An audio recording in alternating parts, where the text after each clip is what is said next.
At magandang hapon sa inyo lahat.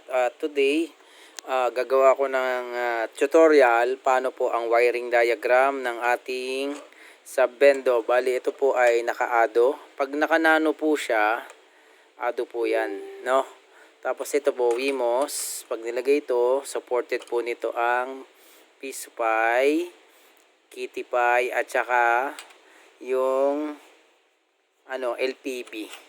Pwede rin ng 1 Pi din po. Opo. Bali, ito po, itong switch na to ay para po yan sa, sa power on delay. Pag inusog nyo po yan dito, yan, may power on delay na yan. I-adjust nyo na lang dito kung gaano katagal nyo gustong, yung delay kung gaano katagal siya. Yan, balik natin sa dati. Ito, laging on to, pagbuhay, on kagad. Yan, basic pa rin yung dating setup natin. Switch for 1 Pi, tsaka yung button, ito. Yan, button yan, para po yan dito. Yung ground, tsaka yung button, ito, button po yan, tas ito ground po yan.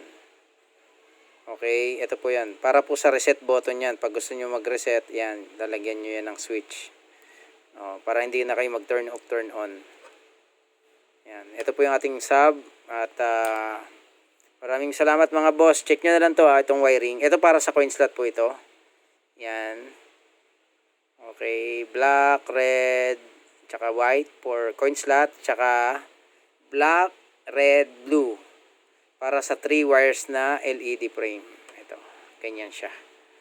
Okay mga boss, maraming salamat po.